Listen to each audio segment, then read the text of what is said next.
యేసే పరిష్కారము అనుదిన Bible study కార్యక్రమం ప్రేక్షకులందరికీ యేసుక్రీస్తు వారి కృపగల నామమున వందనాలు. ప్రభువునందు ప్రియ దేవుని బిడ్డలారా, నేటి దినము డాక్టర్ కారుపాటి శ్యామసాగర్ గారి ద్వారా బైబిల్ స్టడీలోని వాక్య ధ్యానమును సామెతల గ్రంథము నుండి ధ్యానం చేసుకుందాం. మీరందరూ బైబిల్తోనూ నోట్బుక్తోనూ సిద్ధపడి ఉంటే డాక్టర్ కారుపాటి శ్యామసాగర్ గారు ప్రార్థన చేసి ఈ దినపు వాక్య పరిచర్య చేస్తారు. ప్రభువునందు ప్రియ దేవుని బిడ్డలారా, నేటి వాక్య ధ్యానం కొరకు ప్రార్థిద్దాం. ఈ దినం ఎపిసోడ్ సహకారి ఎవరు లేరు. ఈ మాసంలో చాలా తక్కువ మంది ప్రసార సహకారులు వచ్చారు. దయతో ప్రార్థించండి. మమ్మను మిక్కిలిగా ప్రేమిస్తోన్న మా ప్రియ పరలోకపు తండ్రి, మీ ఘననామానికి స్తోత్రాలు. మీ వాక్యము ద్వారా మాతో మాట్లాడము. మా ప్రేక్షకులను ఆశీర్వదించండి. మమ్మను మీ చేతికి అప్పగించుకుంటున్నాము. మీ కృపా సహాయం కొరకు అర్థిస్తున్నాము. ప్రభు, ఈ రాత్రి ప్రత్యేకంగా ఎపిసోడ్ సహకారులను పంపుమని ప్రార్థిస్తున్నాము.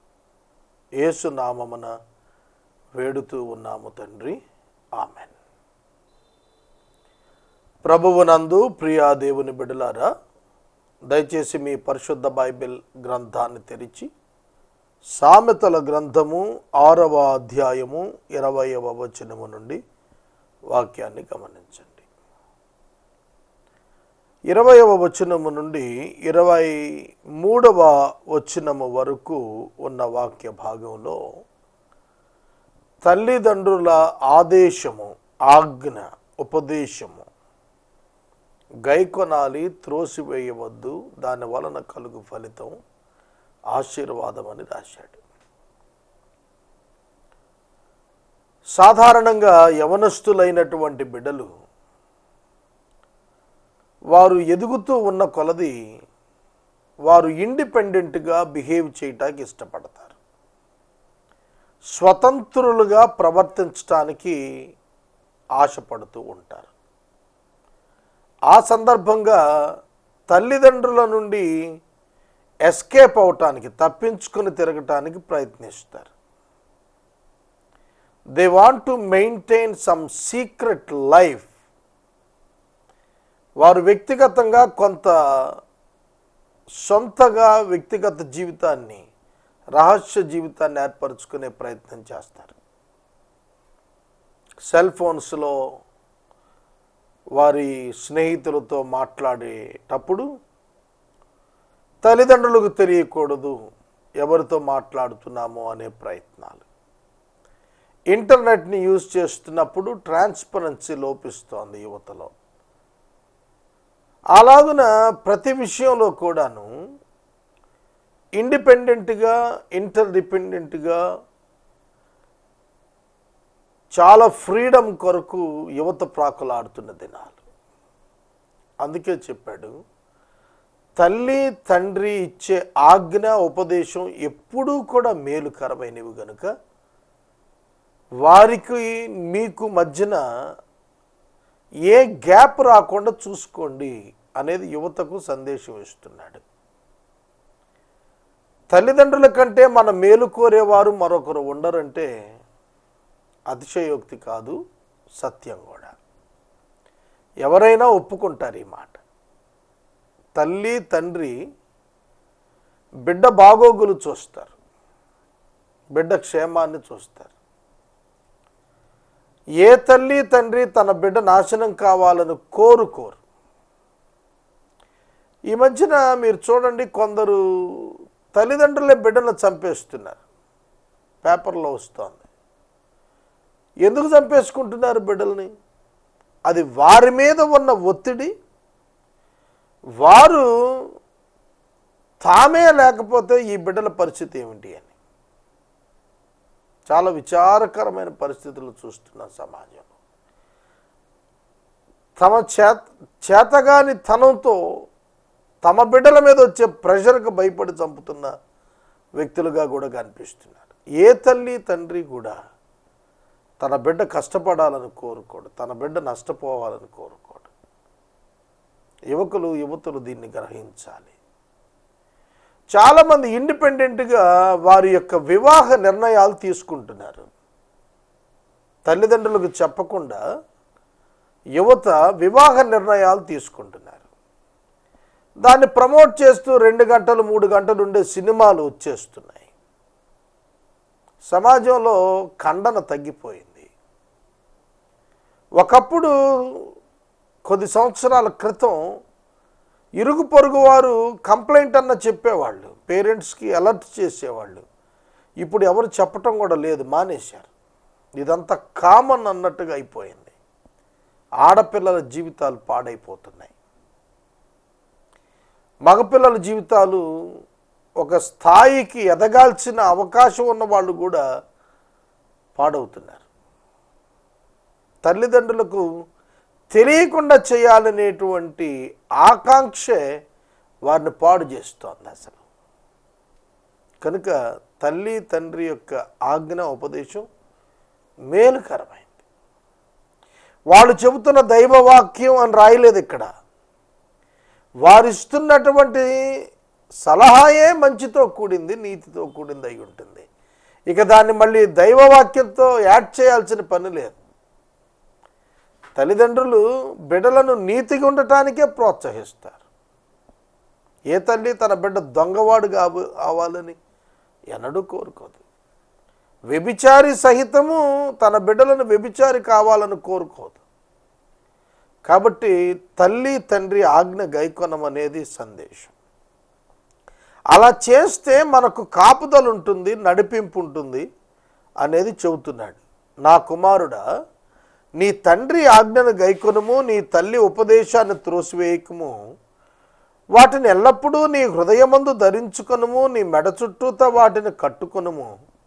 నీవు త్రోవన వెళ్ళినప్పుడు అది నిన్ను నడిపిస్తుంది, నీవు పండుకున్నప్పుడు అది నిన్ను కాపాడుతుంది, నీవు మేల్కొన్నప్పుడు అది నీతో ముచ్చటిస్తుంది. ఆజ్ఞ దీపముగాను ఉపదేశం వెలుగ్గాను ఉంటుంది. శిక్షార్థమైన వారి గద్దింపులు జీవ మార్గాలుగా ఉంటాయి. వాస్తవం. శిక్షార్థమైన గద్దింపులు జీవ మార్గాలు. ఒక తల్లి తండ్రే కాదు, స్నేహితుడైనా బంధువైనా శ్రేయోభిలాషి అయినా ఎవరైనప్పటికీ కూడాను శిక్షార్థమైన గద్దింపు ఇచ్చినప్పుడు దానికి మీరు లోబడాలి. చూడండి, నా బాల్యంలో 7వ తరగతి చదువుతున్నప్పుడు నన్ను ఒక పెద్ద ఆయన ఒక గద్దింపు ఇచ్చాడు. ఇప్పటికి ఎన్ని సంవత్సరాలు అంటారు? More than 30 years. ఆ గద్దింపు నా క్షేమం కొరకైన శిక్షార్థమైన గద్దింపు. అది చిన్నవాడిని, నేను ఒక తప్పు చేశాను, అతను ఖండించి నన్ను గద్దించాడు. అతడికి నేను తెలియదు, అతను నాకు పరిచయం అవసరం లేదు. ఆ గద్దింపు 30 సంవత్సరాలైనా కూడా నేను మర్చిపోలేను. 30 ఏళ్ళు దాటిపోయింది. శిక్షార్థమైన గద్దింపు జీవమార్గమే. జీవమార్గమే. మనలను ఎందుకు గద్దిస్తారో తెలుసా? మనం పాడైపోకుండా గద్దిస్తారు. దేవుని బిడ్డలు నిన్ను గద్దించుట నీకు క్షేమం. నీతిమంతుని గద్దింపు తైలాభిషేకము, అది ఆశీర్వాదదాయకమే. నడిపించేటువంటి మంచి మాటలు తల్లిదండ్రులు చెబుతారు. కాపాడబడేటువంటి మంచి మాటలు తల్లిదండ్రులు చెబుతారు.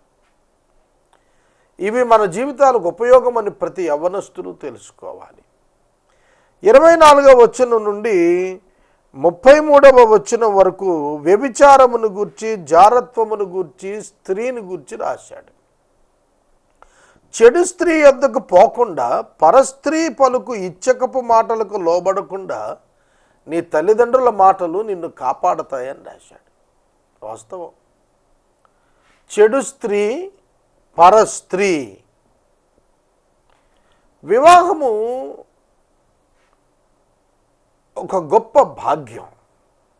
వివాహం అందుకే అన్నింటా గొప్ప విషయముగా, ఉన్నతమైనదిగా, ఘనమైనదిగా బైబిల్ పేర్కొంది. వివాహ పరిధిలో భార్యాభర్తల యొక్క శారీరక సంబంధం పరిశుద్ధమైనది. వివాహమునకు వెలుపట సంబంధాలన్నీ కూడా ఖండించబడుతున్నాయి. ఇరువురికి ఇష్టమైనంత మాత్రాన వ్యభిచారము లేదా జారత్వము దేవునికి అంగీకారం కాదు. ఒకవేళ మనుషులకి, చట్టాలకు, ప్రభుత్వాలకు అంగీకారం అవుతుందేమో, కానీ యేసయ్య దాన్ని ఒప్పుకోడు. నీది కాని దానిని ఆశిస్తున్నట్టే. కనుక పరస్త్రీ చెడు స్త్రీ యొద్దకు పోకుండా, వారి కపటపు ఇచ్చకపు మాటలకు లోబడిపోకుండా తల్లిదండ్రులు ఇచ్చినటువంటి ఆజ్ఞ నిన్ను కాపాడుతుందన్నాడు. దాని చక్కతనమందు నీ హృదయములో ఆశపడకము. చాలామంది యవనులు పై రూపాన్ని చూసి మోసపోతున్నారు. వారి అంతరంగం ఎంత కుయుక్తితో, కుట్రతో, పాపముతో, దగా మోసాలతో ఉండిపోతుందో తెలుసుకోకుండా పై రూపాన్ని చూసి, చక్కదనాన్ని చూసి జీవితాలు పాడు చేసుకుంటున్న యువకులు చాలామంది ఉన్నారు. ప్రియమైన దేవుని బిడ్డలారా, సామెతల గ్రంథం 31వ అధ్యాయంలో అందము మోసకరము, సౌందర్యం వ్యర్థం చాలా తేటగా చెప్పాడు. మోసకరమైనటువంటి దానిని, పైరూపాన్ని చూచి మోసపోవుట ఎంతవరకు సమంజసం? కనుక ఒక వివాహములో పరిగణలోనికి తీసుకొనవలసిన అంశంలో అందానికి ప్రాధాన్యత లేదు. అందానికి మాత్రమే ప్రాధాన్యత లేదు. సాధారణంగా అందంగా ఉన్నవారిని చూడాలని, చేసుకోనాలని ప్రతి వారు కోరుకుంటారు. కేవలము భౌతిక సౌందర్యం మాత్రమే కాదు, ఆత్మ సౌందర్యం స్త్రీకి చాలా ప్రాముఖ్యమైనటువంటి ఆభరణం. అట్టి ఆభరణమును పొందిన వారే ఘనులుగా స్త్రీలు ఎంచబడతారు. అట్టి వారి వలన తమ భర్తలకు ఖ్యాతి, ఘనత వస్తుంది.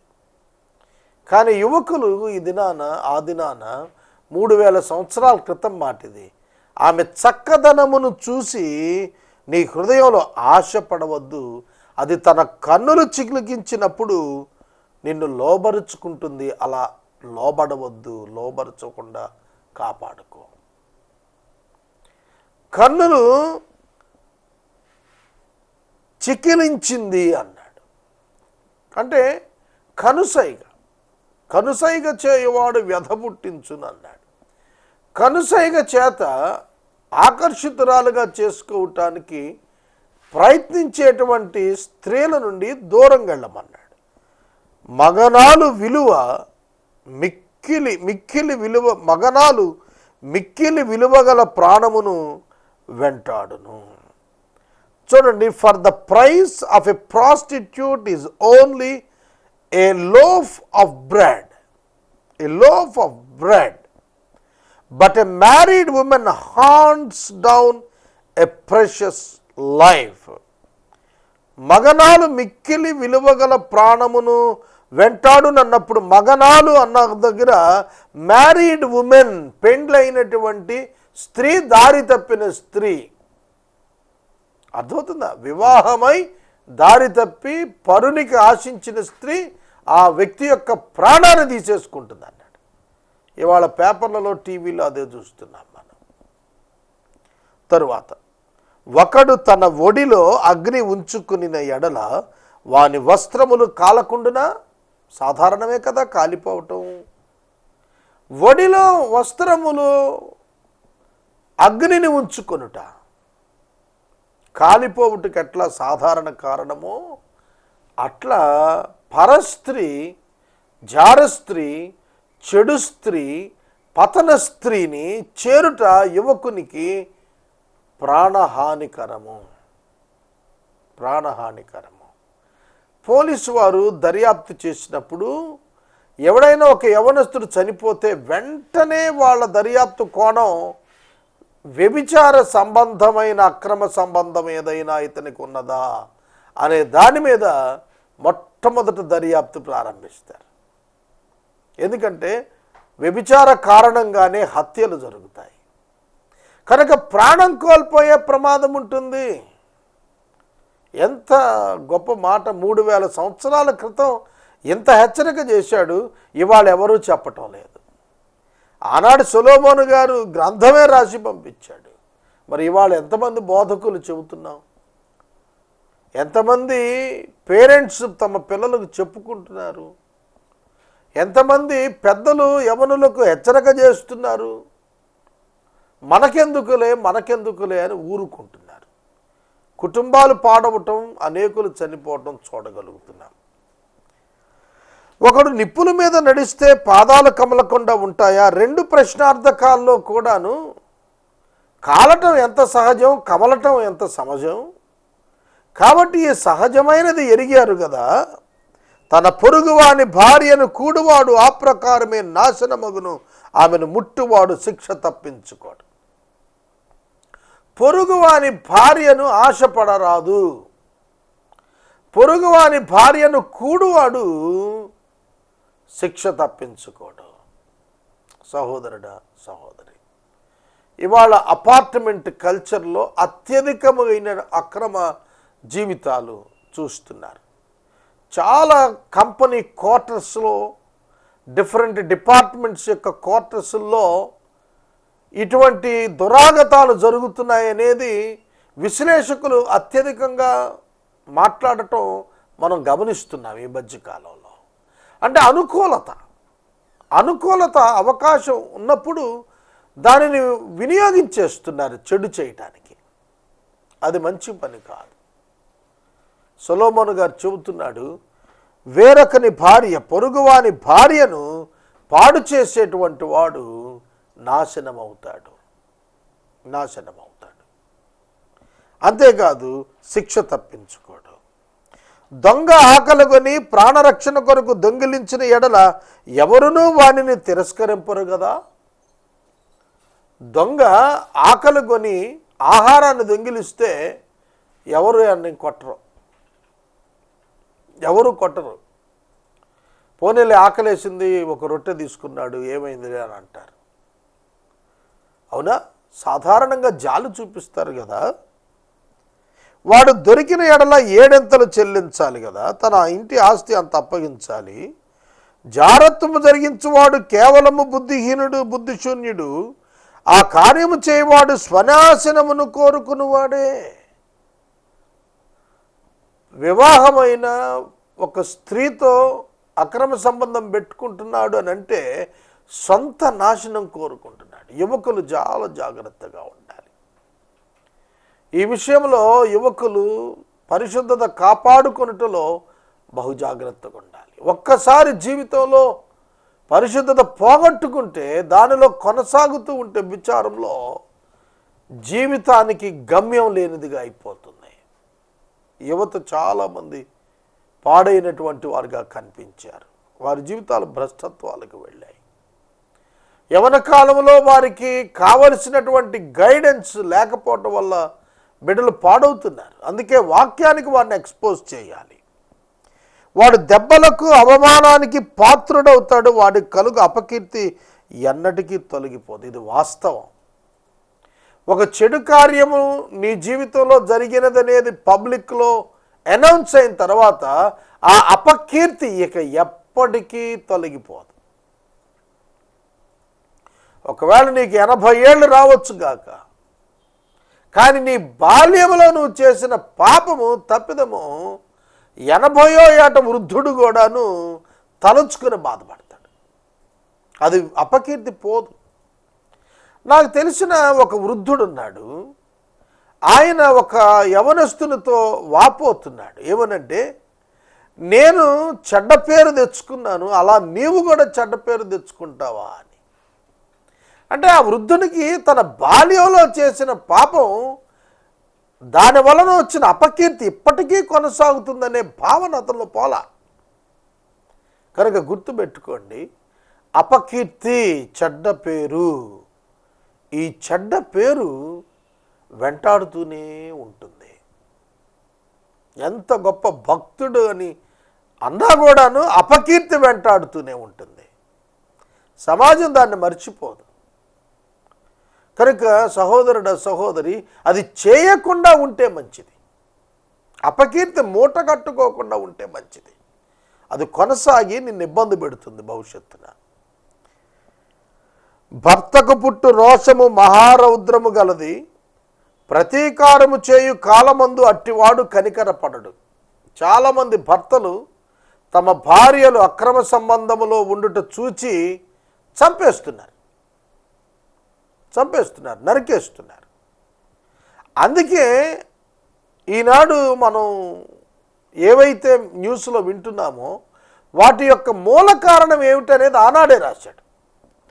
భర్తకు పుట్టు రోషం మహారౌద్రము గలది. ద్రోహం చేసిన భార్యను భర్త ఉపేక్షించలేడు. భర్తకు రోషం పుడుతుంది. అది ప్రతీకారం చేసే సమయంలో అతడిని ఎవరూ కూడా ఆపలేరు. అతడు కనికరం చూపడం. ప్రాయశ్చిత్తమేమైనా నీవు చేసినను వాడు లక్ష్య పెట్టడు. ఎంత గొప్ప బహుమానాలు నువ్విచ్చినా వాడు ఒప్పుకోడు. భార్య యొక్క అక్రమ జీవితాన్ని బట్టి, ప్రవర్తనను బట్టి గాయపడినటువంటి భర్త ఎంత డబ్బిచ్చినా, ఎంత ప్రాయశ్చిత్తం చేసినా ఒప్పుకోడు, అంగీకరించడు. ఏ బహుమానం కోరుకోడు. పగ తీర్చుకోవటానికి ప్రయత్నం చేస్తాడు. ఇవాళ ఎన్నో హత్యలు దాని కారణంగా జరుగుతున్నాయి. ప్రియమైన దేవుని బిడ్డలారా, ఈ 6వ అధ్యాయం అంతా కూడా హెచ్చరికలతోనే మనం చూడగలుగుతూ ఉన్నాం. 7వ అధ్యాయంలో కూడాను నా కుమారుడా అనే మాటతోనే ప్రారంభిస్తున్నాడు. ఈ యొక్క అధ్యాయంలో కూడా రిలేషన్షిప్ విత్ ఉమెన్, స్త్రీతో సంబంధం విషయంలో ఎట్లా ఉండాలి, పరిచయం విషయంలో ఎలా ఉండాలి, ప్రవర్తన విషయంలో ఎలా ఉండాలి అనే హెచ్చరికలు ఇస్తున్నాడు. నా మాటలు మనసున ఉంచుకో, నా ఆజ్ఞలు నీ యొద్ద దాచిపెట్టుకో, నా ఆజ్ఞలు నువ్వు మనసున ఉంచుకుంటే, నీ కనుపాప వలె నా ఉపదేశాన్ని కాపాడుకుంటే నువ్వు బ్రతుకుతావు. ఒక రాజు తన దేశ యువతకు చెబుతున్నాడు, నా కుమారుడా నీవు నా ఆజ్ఞలను మనసున పెట్టుకో, అప్పుడు నువ్వు బ్రతుకుతావు. ఆజ్ఞలేమిటి? నీ వేళ్లకు వాటిని కట్టుకో, హృదయాన పలక మీద వ్రాసుకో, బ్రతుకుతావు. జ్ఞానము కలిగి ప్రవర్తించు, నీవు అక్కవనియు చెలికత్తెవనియు చెప్పు. అవి నీవు జారస్త్రీ ఎందుకు పోకుండా, ఇచ్చకములాడు పరస్త్రీకి లోబడకుండా నిన్ను కాపాడును. పౌలు గారు కూడా ఇదే హెచ్చరిక చేశాడు. స్త్రీలతో మాట్లాడుతున్నప్పుడు అక్కవని చెల్లివని మాట్లాడమన్నాడు.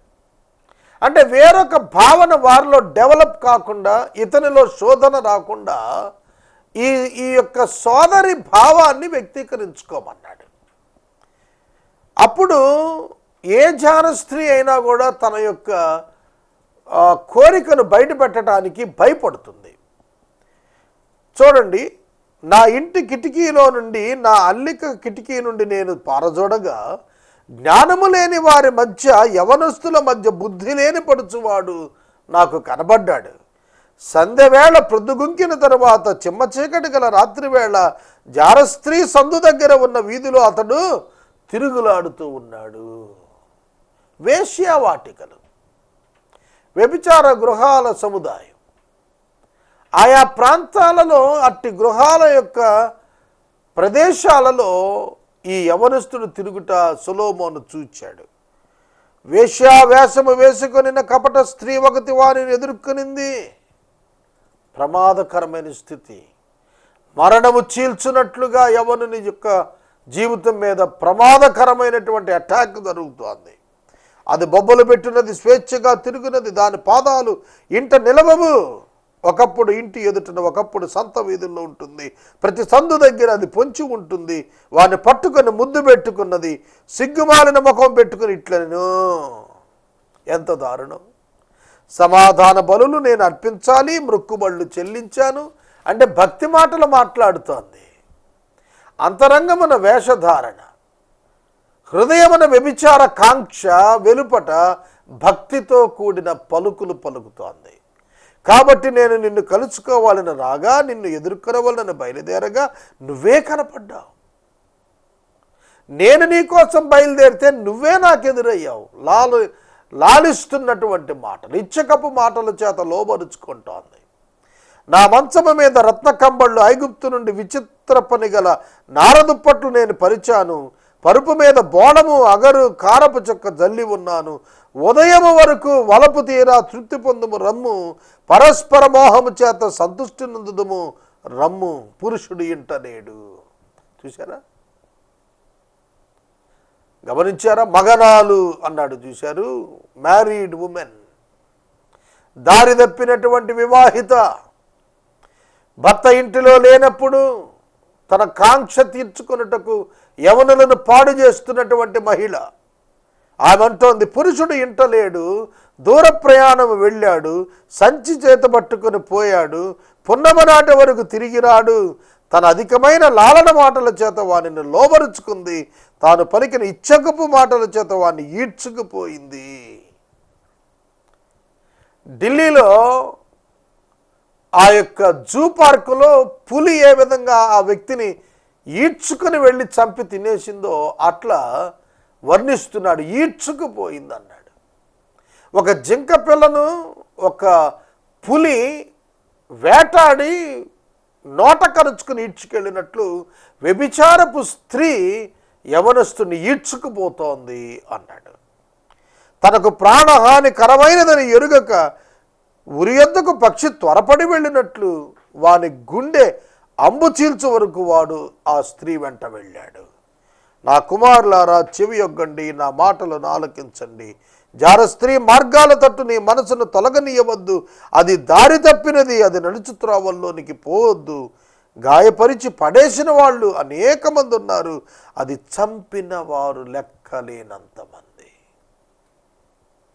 అది చంపిన వారు లెక్కలేనంత మంది. 3000 సంవత్సరాల క్రితం లెక్కలేదంటే ఇప్పుడైతే అసలు లెక్కించ వీలే లేదు. ఎంతమంది యువకులు చనిపోతున్నారు. వ్యభిచార కారణము అనేకులు హత్యగావించబడుతున్నారు, ఎయిడ్స్ బారిన పడుతున్నారు, ఆస్తులు పోగొట్టుకుని గమ్యము లేని వారుగా తిరుగుతున్న వారున్నారు. దాని ఇల్లు పాతాళమునకు పోవు మార్గము, ఆ మార్గము మరణశాలలకు దిగిపోతుంది. యవనస్తులు పాఠము పొందాలి. నడి వయస్కులు వివాహితులైన వారు పాఠము పొందాలి.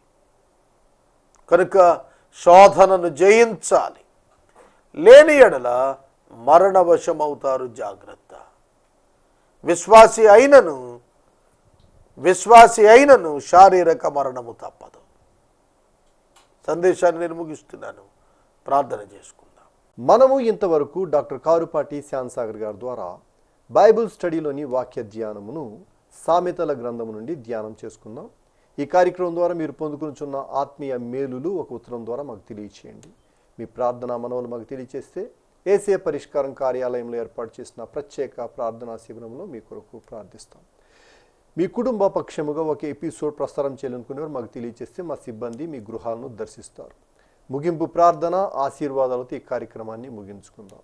ప్రార్థన. మమ్మను మిక్కిలుగా ప్రేమిస్తోన్న మా ప్రియ ప్రభువా, మీకు వందనాలు. యవనస్తుల పట్ల మాకందరికీ బాధ్యత ఉన్నది. వారు పరిశుద్ధత కాపాడుకుంటేనే వారికి భవిష్యత్తు. ప్రభువా నాయన, ఇచ్చకపు మాటలు ఆడేటువంటి లాలన చేయు స్త్రీ నుండి వారిని తప్పించండి. వివాహమైన స్త్రీలు తమ భర్తలకు నమ్మకముగా ఉండునట్లుగా వారికి శక్తిని దయచేయండి. ప్రభువా శోధకుని జయించే భాగ్యము ప్రతి స్త్రీకి ఇవ్వండి. చెడిన స్త్రీల బారిన పడకుండా యవనులను కాపాడండి. క్రైస్తవ యువతను ప్రధానంగా ప్రభు మీరే నాయన కనికరించి కాపాడండి. భవిష్యత్తులో మంచి ప్రభువా క్రీస్తు కొరకు యోధులు సిద్ధపడేటట్లు చేయండి. యేసు నామమున వేడుతున్నాము తండ్రి, ఆమెన్. తండ్రి అయిన దేవుని ప్రేమ, కుమారుడైన యేసయ్య కృప, పరిశుద్ధాత్మని యొక్క అన్యోన్య సహవాసం సదాకాలం మనందరికీ తోడయుండును గాక. ఆమెన్.